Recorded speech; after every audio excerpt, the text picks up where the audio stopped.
میں آخری نبی ہوں، میرے بعد کوئی نبی نہیں ہے۔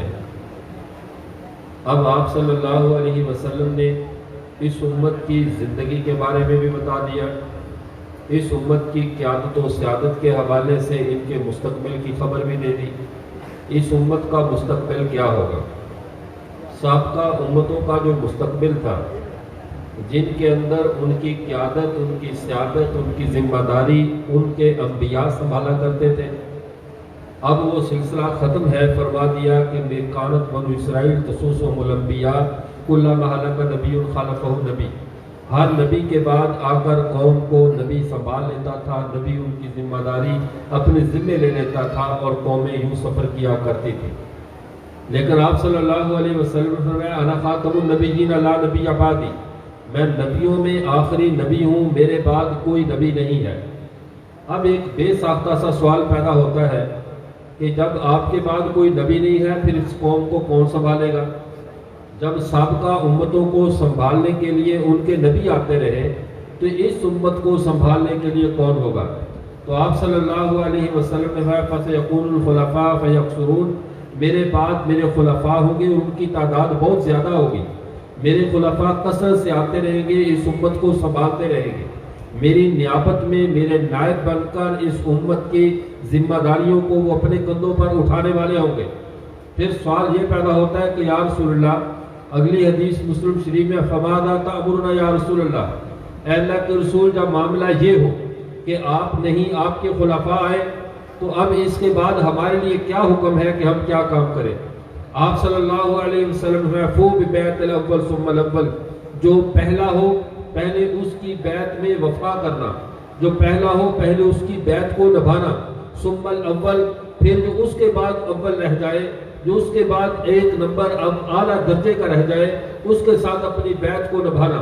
یعنی سیدنا عمر رضی اللہ تعالیٰ عنہ یہ تاریخ کی وہ ہستی ہے جن کے لیے 2 نمبر کا لفظ زبان نبوت پسند بھی فرمایا، فرمایا فو بِبَیْعَتِ الْأَوَّلِ ثُمَّ الْأَوَّلِ، جب پہلے یعنی ابو بکر کے بعد جو امت میں پہلا رہ جائے تو اس کی پیروی کرنا۔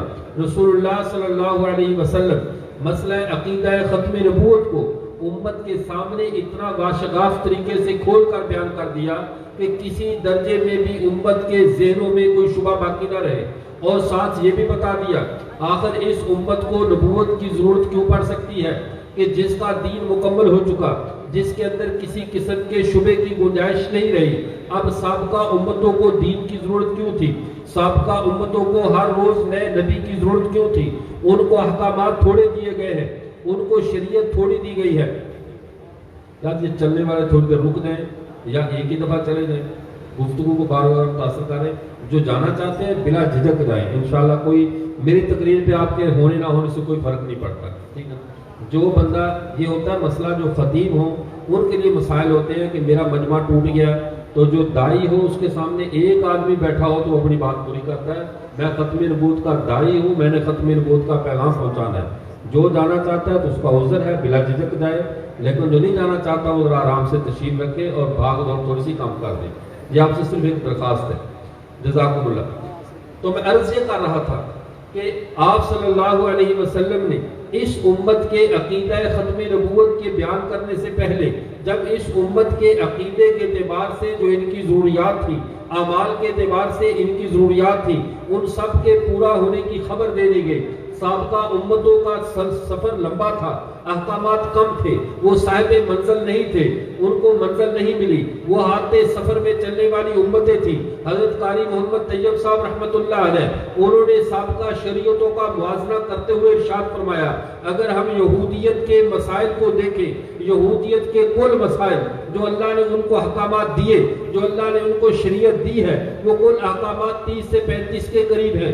اگر عیسائیت کے احکامات کو دیکھا جائے تو عیسائیت کے سارے احکامات کل ملا کر ٹوٹل 50 کے قریب بنتے ہیں۔ 30-35 تو وہی جو یہود کو پہلے دیے جا چکے، 10-15 مزید احکامات، یہ کل 50 کے قریب احکامات رکھنے والے یہ 2 مذاہب ہیں جن کو اللہ تعالیٰ نے آسمانی ملتوں میں شمار کیا ہے۔ قالوا کونوا ھودا او نصارا تہتدوا، تم کہہ دو یہودی ہو جاؤ یا عیسائی ہو جاؤ تم فلاح پا جاؤ گے، قل بل ملت ابراہیم حنیفہ، بلکہ نجات کی راہ، اللہ تک پہنچنے کی راہوں میں آخری اور اعلیٰ ترین راستہ وہ ملت حنفیہ دین اسلام ہے۔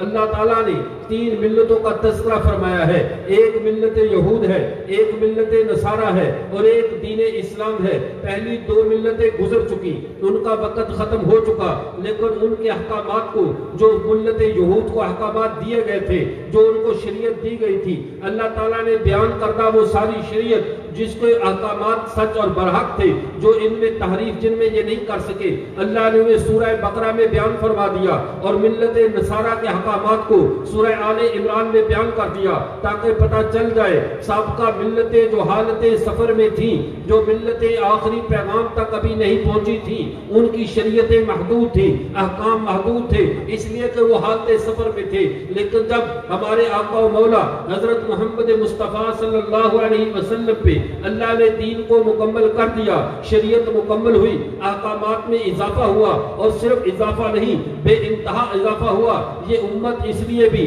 اللہ کے نائب بننے کی صحیح حقدار ہے، انی جاعل فی الارض خلیفہ کا حقیقی مصداق یہ امت ہے، اس لیے کہ جو احکامات سے سب سے زیادہ احکامات، سب سے زیادہ قربانیاں، تھوڑے وقت میں زیادہ دین پہ عمل، تھوڑے وقت میں زیادہ شریعت پہ عمل اگر کسی ملت نے کیا ہے تو وہ ملت اسلام ہے، محمد عربی کی ملت ہے، جس نے تھوڑے وقت میں زیادہ شریعت پہ عمل کیا ہے۔ اس کی وجہ کیا ہے؟ ان کو زیادہ احکامات کیوں ملے، پچھلی امتوں کو کم احکامات کیوں ملے؟ اس لیے کہ پچھلی ملتوں میں نبوت جاری تھی، ان کا دین جاری تھا، نبی آتے رہتے تھے، احکامات بدلتے رہتے تھے، اور آپ بھی جانتے ہیں جب انسان حالت سفر میں ہو، حالت سفر میں وہ اپنے پاس مواد کم رکھتا ہے، سامان کم رکھتا ہے، زیادہ راہ کم رکھتا ہے، کبھی گھر سے چلتے ہوئے سفر میں بستر ساتھ اٹھا کے نہیں چلتا، گھر سے اے سی ساتھ اور فریزر ساتھ لے کر نہیں جاتا کہ میں حالت سفر میں ہوں۔ لیکن جب اسے اپنا مکان پہ پہنچ جائے، جب اسے ذاتی مکان مل جائے، پھر اس کو ڈیکوریشن کرنے میں، اسے سنوارنے میں، اس کو درست رکھنے میں، اپنا سامان تعیش مہیا کرنے میں پھر ساری کوشش صرف کرتا ہے۔ رسول اللہ صلی اللہ علیہ وسلم نے اس بات کو، سابقہ امتوں کے سفر کو اور اس امت کے منزل پہ پہنچنے کو کیسی اعلیٰ مثال سے بیان فرمایا۔ رسول اللہ صلی اللہ علیہ وسلم ارشاد فرماتے ہیں ان رجلا بنا بیتا فاحسنہ اجملا، ایک شخص نے ایک گھر بنایا، اس کو خوب سجایا، اس کی پوری ڈیکوریشن کی، احسن و اجملا، ایک مکان کی بنا ہے، ایک مکان کی زینت ہے۔ بنا کو شریعت کہتے ہیں، اور جو تشریع نبی ہمیشہ آ کر مکان کو بناتے ہیں اور جو اس کی تزئین کرتے ہیں، اس کو سجاتے ہیں، وہ غیر تشریع نبی ہوتے ہیں۔ فرمایا ان رجلا بنا بیتا فاحسنہ اجملا، ایک شخص نے ایک گھر کو بنایا، اسے سجایا اور اس کو درست کیا اور سارا گھر مکمل کر دیا، الا موضع لبنہ، مگر ایک اینٹ کی جگہ کو اس نے چھوڑ دیا۔ الناس یطوفون به ویعجبون له الا وضعت هذه اللبنہ، وہ آتے، لوگ گھر کو دیکھتے، گھومتے اور دیکھ کر تعجب سے کہتے یہ اینٹ کی جگہ خالی کیوں ہے، یہ اینٹ کیوں نہیں رکھی گئی، یہ مکان ابھی مکمل کیوں نہیں ہو رہا؟ رسول اللہ صلی اللہ علیہ وسلم نے فرمایا انا اللبنہ، وہ آخری اینٹ میں ہوں جس نے اس قصر نبوت کو مکمل کیا ہے۔ فرمایا وہ آخری اینٹ میں ہوں، انا اللبنہ وانا خاتم النبیین لا نبی بعدی، میں اللہ کا آخری نبی ہوں، میرے بعد کوئی نبی نہیں ہے۔ اس بات کو رسول اللہ نے وضاحت کر دی، رسول اللہ نے سمجھا دیا، اب یہ مکان مکمل ہے۔ اب آپ اندازہ لگائیے، ایک شخص کے آباء و اجداد سے مکان بننا شروع ہوا ہو، کسی کے دور میں دیواریں بنی، کسی کے دور میں صرف چھت بنی، کسی کے دور میں دروازے لگے شیشے نہ لگ سکے، کسی کے دور میں شیشے لگے، لیکن ایک نسل تک پہنچتے پہنچتے جب وہ مکان مکمل ہو گیا، اس کی چار دیواری، اس کی ڈیکوریشن، اس کی ضروریات، اس کی جو ہے وہ سیرت، ہر چیز جب مکمل ہو گئی تو سب سے خوش قسمت وہ نسل ہے جو اب اس میں رہے گی جب مکان مکمل ہوا ہے۔ سابقہ امتیں وہ بے شک مکان میں رہی ہے، سابقہ امتیں اسی جگہ پہ تھی، لیکن یہ جگہ مکمل نہیں تھی، یہ قصر نبوت پورا نہیں تھا، لیکن جب ہمارے آقا آ گئے انہوں نے اس مکان کو مکمل کر دیا۔ جب یہ مکان مکمل ہوا تو محمد عربی کی امت یہ وہ خوش قسمت امت ہے جسے سفر کی صعوبتوں سے بچا دیا گیا اور مکان کے نامکمل ہونے کی ناہمواریوں سے بچا دیا گیا۔ اس کو وہ مکان دیا گیا جو مکان مکمل ہے۔ مکمل مکان میں مال کے مکان کی حیثیت سے اگر کسی کو رہنے کا حق ملا ہے تو اس امت کو ملا ہے جس کے نبی پہ ختم نبوت کا تاج ہے۔ اس کو ذرا اور آسان طریقے سے یوں بھی سمجھ لیجئے، سابقہ امتوں کے ساتھ اللہ کی ایک رحمت تو تھی اور ایک اللہ کی طرف سے ان پہ یہ آزمائش تھی۔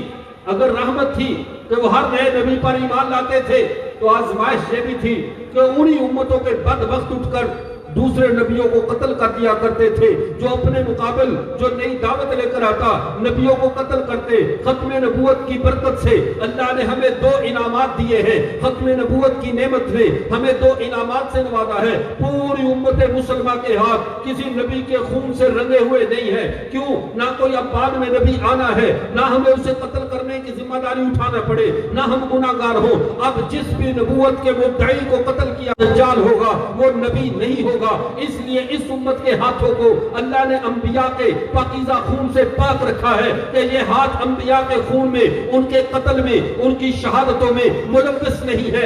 سابقہ امتوں نے اگر وہ ایمان لائی ہے تو پہلے والوں پہ لائی، بعد والوں ان کو سعادت نہیں ملی۔ محمد عربی کی امت کو یہ سعادت ملی ہے، حضرت آدم سے لے کر اللہ کے پہلے نبی سے لے کر آخری نبی تک سب نبیوں پہ ایمان لانے کا شرف ختم نبوت کی برکت سے اس امت کو ملا ہے، اور کوئی امت یہ شرف ہم سے نہیں لے سکتی۔ یہ سعادت اللہ نے ختم نبوت کی برکت سے ہمیں عطا فرمائی ہے۔ عقیدہ ختم نبوت کیا ہے؟ یہ اس منزل کا نام ہے جس نے ہمیں سفر کی صعوبتوں سے بچا دیا۔ اور یاد رکھیے، جب انسان سفر میں ہو تو ہر ایک سے زیادہ راہ پوچھتا ہے، ہر ایک سے منزل کا پتہ پوچھتا ہے، ہر ایک سے معلومات لیتا ہے۔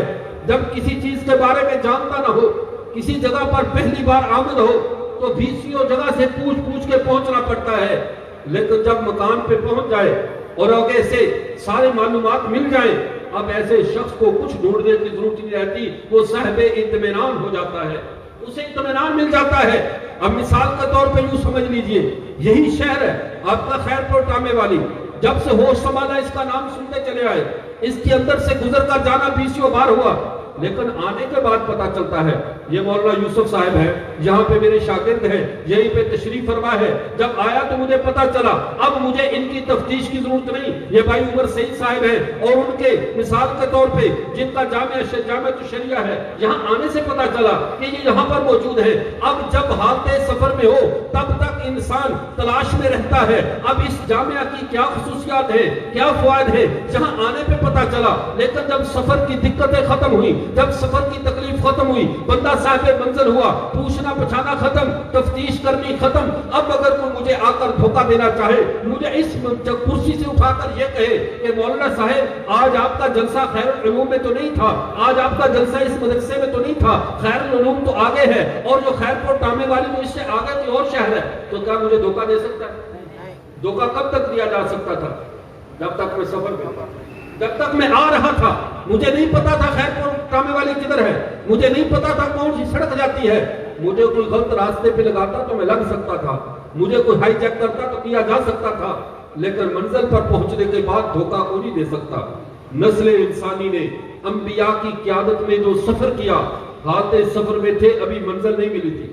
ہر نبی انہیں آنے والے نبی کی علامات بتاتا تھا، ہر نبی بتاتا تھا آنے والے کی یہ صفات ہے، ہر نبی بتاتا تھا آنے والے کی یہ ظاہری شکل و صورت ہے، آنے والے کا یہ پیغام ہوگا۔ اس کے باوجود چونکہ نبوتوں کا سلسلہ جاری تھا، وہ امت گمراہی کا شکار ہوئی۔ چونکہ جیسے مثال کے طور پہ حضرت موسیٰ علیہ السلام کو کوہ طور پہ جاتے ہیں، اللہ سے ملاقات کرنے کے لیے جاتے ہیں، پیچھے سامری اٹھ کر ایک ڈگڈگی بجاتا ہے، قوم کو اپنے پیچھے لگا لیتا ہے، پوری قوم کو ہائی جیک کر لیتا ہے، پوری قوم کو گمراہ کر دیتا ہے۔ کیوں؟ اس لیے کہ قوم کو بھی پتا تھا نبی جو آتے رہتے ہیں، ہو سکتا ہے یہ نبی ہو، نبی آتے رہتے ہیں، ہو سکتا ہے یہ خدا کا پیغام لے کر آیا ہو۔ قوم دھوکے میں آ گئی کہ نبوت کا سلسلہ جو جاری تھا، نبوت جو جاری تھی، قوم گمراہ ہو گئی، پوری کی پوری قوم پٹری سے اتر گئی۔ عیسیٰ علیہ السلام جاتے ہیں، پیچھے سے پولس مسیح اٹھ کر پوری عیسائیت کو گمراہ کر دیتا ہے، ان کے دماغ کو ہائی جیک کر کے ان کو حضرت عیسیٰ کے مشن سے ہٹا دیتا ہے۔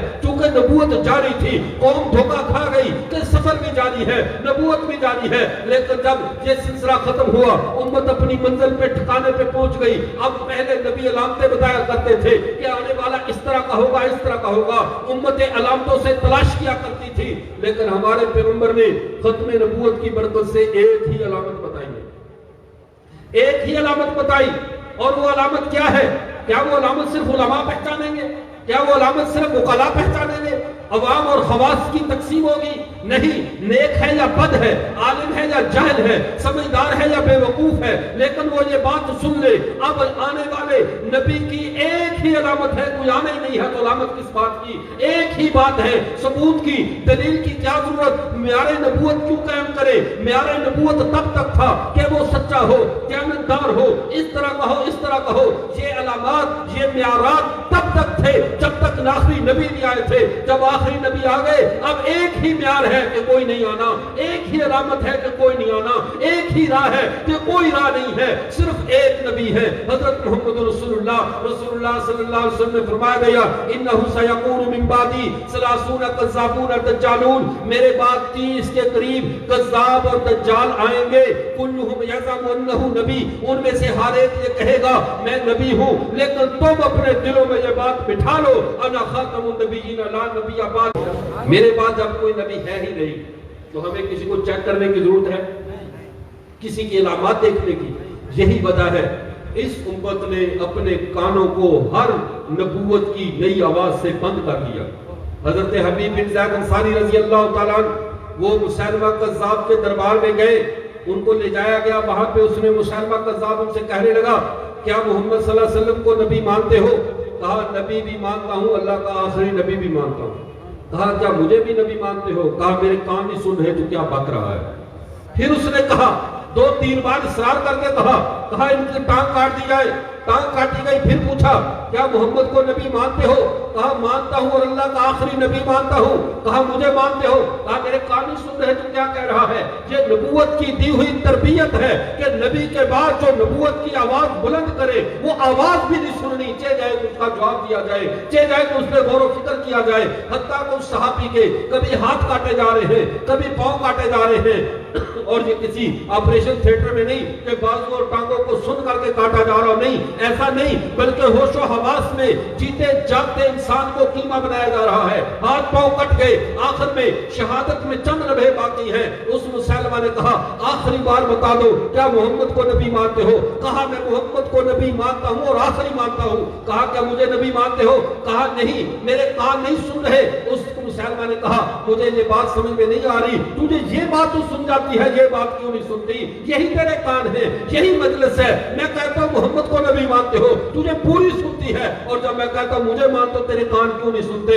اب صحابی نے زبان حال سے کہا ہمارے کان اب کسی اور بات کو سننے کے لیے تیار ہی نہیں ہے، ہم نے آخری بات سن لی، رب کا آخری کلام سن لیا، آخری نبی کی بات سن لی ہے، اب یہ کان ہر آواز کے لیے بند ہے۔ حتیٰ کہ اس صحابی کی زبان کاٹ دی، پھر شہید کر دیا گیا۔ جب یہ خبر مدینہ میں پہنچی ان کی ماں سے لوگوں نے بات کو چھپانا چاہا، بات کو ماں ہے آخر غم زدہ ہوگی، کہا نہیں بتاؤ میرا بیٹا ختم نبوت پہ کیسے شہید ہوا؟ ان کا اماں جان پھر حوصلہ کیجئے، تیرے بیٹے کے جسم کے ٹکڑے ٹکڑے کیے گئے، لیکن تیرے بیٹے نے ختم نبوت کا نعرہ تو بلند کیا، لیکن دوسری آواز سننے کے لیے اس کے کان بھی تیار نہیں ہوئے۔ ماں نے کہا لہذا اليوم رضعت، رب کعبہ کی قسم اسی دن کے لیے تو میں نے اسے دودھ پلایا تھا، اسی دن کے لیے تجھے دودھ پلا کر جوان کیا تھا۔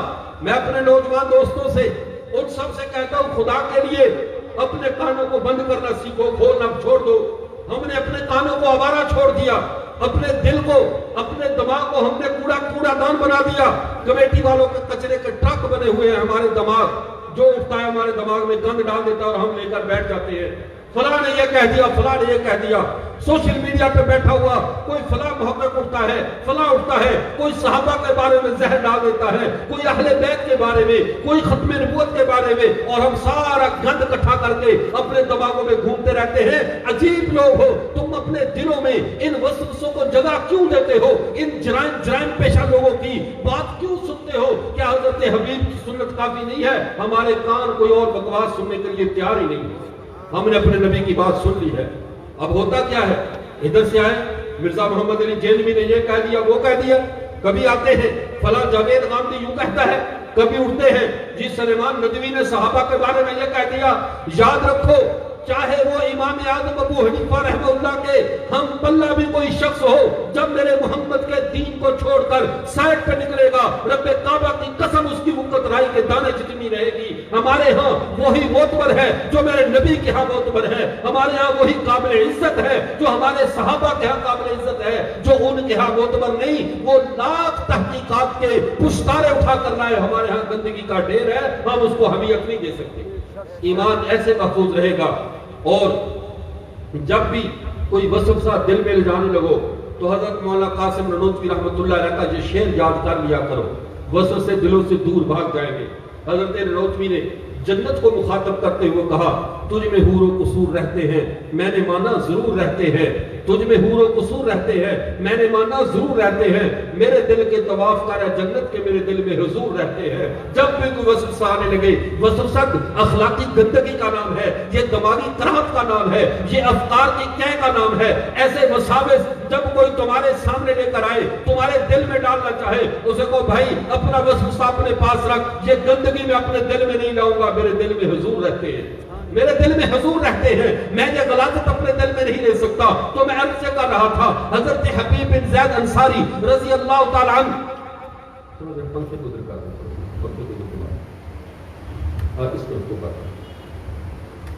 حضرت حبیب بن زید انصاری رضی اللہ تعالیٰ عنہ انہوں نے قربانی دی، اپنی جان پر کھیل گئے، لیکن رسول اللہ کے بعد کسی نئے پیغام کو نہیں سنا، چونکہ رسول اللہ نے تربیت ہی ایسے کر دی تھی کہ محمد اللہ کے آخری نبی ہیں، ان کے بعد کوئی نیا نبی نہیں ہوگا، یہی امت کا مزاج رہا، یہی اس دین کا بنیادی فرق رہا کہ اب یہ امت تمام تر اختلافات کے باوجود تمام فرقوں میں بٹتی رہے، لاکھ حصوں میں بٹ جائے، لیکن جس اکائی پہ جمع ہوگی وہ اکائی ختم نبوت کی ہے۔ یہ محمد عربی کے دامن سے جب تک یہ امت جڑی رہے گی، جب تک وابستہ رہے گی، یہ ہر طرح کی پریشانی سے آزاد رہے گی۔ اور یہاں پہ آخر میں ایک میں اور بات عرض کروں، ہمارے ملک پاکستان بر صغیر پاک و ہند میں جو فتنہ قادیانیت اٹھایا گیا تھا، اس فتنے کا پس منظر کیا ہے؟ اس کے آخر وہ اسباب اور عوامل کون سے تھے جس کی وجہ سے اس فتنے نے سر اٹھایا؟ یاد رکھیے، انگریز بڑا شاطر ہے، جب اس نے بر صغیر پاک و ہند پہ قبضہ کیا، ہمارے فروعی مسائل میں تو ہمیں اس نے خوب لڑا کر دیکھ لیا، لیکن جب پھر بھی امت سے جہاد کا نظریہ واپس نہیں لے سکا، امت سے جہاد کو ختم نہیں کر سکا، اس نے دوسرا طریقہ یہ اختیار کیا، اپنے علماء سے مشورہ کیا۔ 1857 کی جنگ آزادی کے بعد 1870 میں برطانیہ کا وزیر اعظم بنا بینجامن ڈزرائیلی، اس بینجامن ڈزرائیلی نے باقاعدہ ایک اپنے مستشرق علماء، یہودی عیسائی علماء کا ایک وفد ہندوستان میں بھیجا، جس میں سر ڈبلیو ہنٹر، ویلیو میور اور ایک کنزی، یہ تین بڑے مستشرق تھے، ساتھ اور بھی تھے۔ انہوں نے ہندوستان کا وزٹ کر کے 1872 میں انگریز کو رپورٹ پیش کی، ہندوستان کے مسلمانوں کو اگر جہاد سے روکنا ہے، اگر ان میں نظریہ وحدت کو ختم کرنا ہے تو ان کی ختم نبوت پہ ڈاکہ ڈالنا ہوگا، عیسیٰ علیہ السلام کو لانا ہوگا۔ عیسیٰ علیہ السلام اس دور میں انگریز کی بہت بڑی سیاسی ضرورت تھی، اس سیاسی ضرورت کو کیسے پورا کریں؟ جب تک وہ نہیں آتے تو متبادل کس کو لائیں؟ متبادل کا فیصلہ ہوا، سیال کوٹ کی کچہری میں بندوں کا انتخاب شروع ہوا کہ کس کو ہم نبی بنا کر پیش کریں۔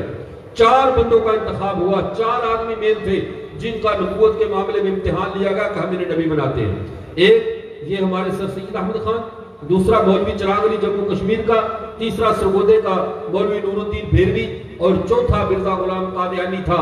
پہلے 3 نے تو جواب دے دیا، اس بدبخت نے کہا میں اس کام کے لیے تیار ہوں۔ 1874 میں باقاعدہ برطانیہ کی پارلیمنٹ سے اسے نبی بنا کر ہندوستان میں مبعوث کر دیا گیا، بھیج دیا گیا کہ یہ ہندوستان میں انگریز کا تعینات کردہ نبی ہے۔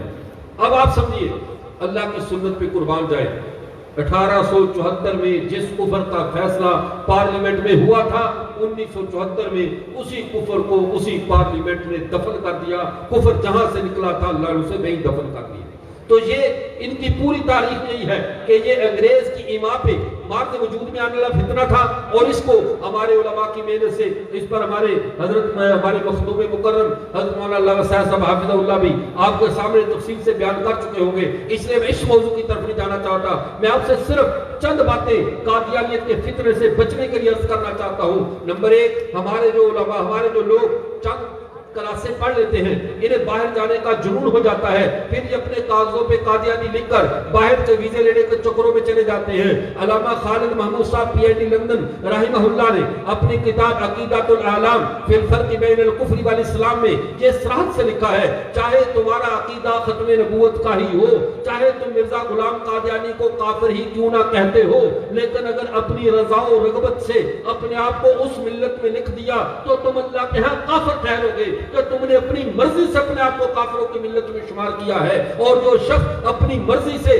اپنے آپ کو کافروں کی ملت میں شمار کرے وہ ادھر کا ہی ہوتا ہے، چاہے اس کے دل کا جو بھی عقیدہ ہو۔ اس لیے باہر کی نوکریوں کے حصول کے لیے اپنے آپ کو کبھی قادیانی مت کہنا۔ دوسری چیز، قادیانی دھوکہ دیتے ہیں، علماء کو بھی چھوڑو ہمیں بھی چھوڑو، تم استخارہ کر لو تو ایک نبوت جاری ہے یا بند ہو چکی ہے، تم استخارہ کر لو مرزا قادیانی نبی ہے یا نہیں ہے۔ یاد رکھو استخارہ صرف ان امور میں ہوتا ہے جو مباح ہو، عقائد میں استخارہ نہیں ہوتا، فرائض میں استخارہ نہیں ہوتا، واجبات میں استخارہ نہیں ہوتا۔ کوئی اگر یہ کہے میں یہ دیکھنا چاہتا ہوں استخارہ کر کے فجر کی 2 سنتیں ہیں بھی یا نہیں، یہ شخص بھی کافر ہو جائے گا کہ اس نے دین کے ایک مسلمہ مسئلے میں شک کی راہ پر چلا ہے۔ استخارہ شک کی جگہ پہ ہوتا ہے اور عقائد میں شک کرنا کفر ہے۔ قادیانی لا کہے کہ استخارہ کرو، لیکن آپ نے کبھی بھی یہ بات نہیں کرنی کہ ہم استخارہ کر لیں گے، جو بھی اس راستے پہ چلا وہ دائرہ اسلام سے نکل جائے گا۔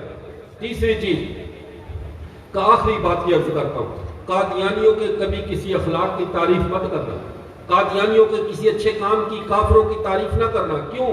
استحسان کفر خود کفر ہے، کافروں کی کسی بات کو اچھا کہنا بھی کفر ہے۔ جس کا ایمان اچھا نہیں ہے اس کا کوئی کام اچھا نہیں ہے، ان کے اعمال ضائع ہیں، ان کو اہمیت نہیں دینی۔ اس پر ایک واقعہ عرض کرتا ہوں، شیخ الحدیث مولانا زکریا صاحب رحمہ اللہ کے حوالے سے نقل کیا جاتا ہے۔ ایک آدمی نے مکہ مکرمہ میں جب ایک قبر کو کھودا گیا، وہ قبر امام حرم تھے، فوت ہوئے تھے، ان کی قبر کو جب کھودا گیا تو اس میں ایک انتہائی حسین و جمیل لڑکی تھی، اور اس کے منہ میں شہد ٹپک رہا ہے، زیورات سے لدی ہوئی ہے۔ لوگ حیران ہوئے، یہ تو ہمارے حرم کے ایک بہت بڑے عالم امام کی قبر ہے، اس میں یہ لڑکی کہاں سے آ گئی؟ اب پریشانی تو بنتی تھی، معلومات لی گئی، وہاں ایک تیل بیچنے والا صاحب الزیات اس کا نام آتا ہے، وہ کھڑا تھا۔ اس نے کہا اس لڑکی، اس قبر والے امام کو تو میں نہیں جانتا لیکن اس لڑکی کو میں جانتا ہوں۔ کہا یہ لڑکی کون ہے؟ کہا یہ وہ لڑکی ہے جو بصرہ کے ایک عیسائی کی بیٹی ہے، اس نے اسلام قبول کیا، اس کے باپ نے اس پہ اتنا تشدد کیا کہ یہ ظلم سہتے سہتے فوت ہو گئی، لیکن اس نے اسلام کا دامن نہیں چھوڑا، اس کو اس نے عیسائیوں کے قبرستان میں دفن کیا تھا۔ اللہ کو اس کا شاید اسلام اتنا پسند آیا کہ اسے اٹھا کر جنت المعلیٰ میں لے آئے۔ کہا کہ اب ہمارے امام صاحب کدھر گئے؟ چلیے بصرہ چلتے ہیں، اسلامی حکومت تھی، بصرہ میں گئے، جا کر دیکھا کہ اس کو عیسائی سے کہا اپنی بیٹی کی قبر ہمیں کھودنے دے۔ حکومت تھی، کیا کر سکتا تھا؟ اس نے قبر کھودنے کی اجازت دی۔ جب قبر کھودی گئی تو اس میں وہی حرم کے امام اور عالم عیسائیوں کے قبرستان میں لیٹے ہوئے۔ اب سب پریشان ہوئے کہ لڑکی تو چلو اسلام پہ شہید ہوئی، اس کا تو اسلام پہ جانا اور جنت المعلیٰ میں پہنچ جانا سمجھ میں آتا ہے، لیکن ہمارے اتنے بڑے عالم کو کیا ہوا، اتنے بڑے بزرگ کو کیا ہوا کہ اللہ نے جنت المعلیٰ سے اٹھا کر بصرہ کے عیسائیوں کے قبرستان میں پھینک دیا؟ جب تفتیش ہوئی، تفتیش کرتے کرتے جب ان کی اہلیہ کے پاس گئے، پوچھا، اہلیہ نے کہا میرے خامد بڑے نیک، بڑے عابد، زاہد تھے، لیکن جب بتقاضۂ بشریت ان پہ غسل فرض ہوتا تھا تو زبان سے کبھی کبھی یہ جملہ کہہ دیتے تھے، اس بات میں تو عیسائیوں کا مذہب اچھا ہے کہ اس میں غسل نہیں کرنا پڑتا۔ کہا اللہ کی غیرت کو یہ بات پسند نہیں آئی کہ میرے محمد کے دین کے بعد کسی اور دین کو اچھا کہا جائے۔ اللہ کی غیرت نے یہ بات پسند نہیں کی، اٹھا کر عیسائیوں کے قبرستان میں پھینک دیا۔ وہ لوگ جو کہتے ہیں قادیانیوں کے اخلاق بہت اچھے ہیں، جو کہتے ہیں یہ دکانوں پہ سودا 1 نمبر بیچتے ہیں، جو کہتے ہیں یہ فلاں فلاں ان میں اچھے اعمال ہیں، یہودیوں کے یہ اچھے اعمال ہیں، خدا را اپنے ایمانوں کو بچاؤ، کبھی بھی کسی کافر کی تعریف نہ کرو۔ مسلمان صاحب ایمان جس کا اللہ پہ، آخرت پہ، ختم نبوت پہ یقین ہے، اللہ سے ملاقات کا ایمان رکھتا ہے، 1000 خامیوں کے باوجود اس کافر سے بہتر ہے جس نے تمہارے نبی کے پیغام کو ٹھکرا دیا ہے، اس کافر سے بہتر ہے جو تمہارے پیغمبر کو آخری نبی نہیں مانتا، یہ 1000 خامیوں کے باوجود بھی بہتر ہے۔ اس لیے کفار کی کبھی بھی تعریف نہ کریں۔ اللہ تعالی ہم کو مزاج شریعت پہ چلنے کی توفیق عطا فرمائے۔ وآخر دعوانا الحمدللہ رب العالمین۔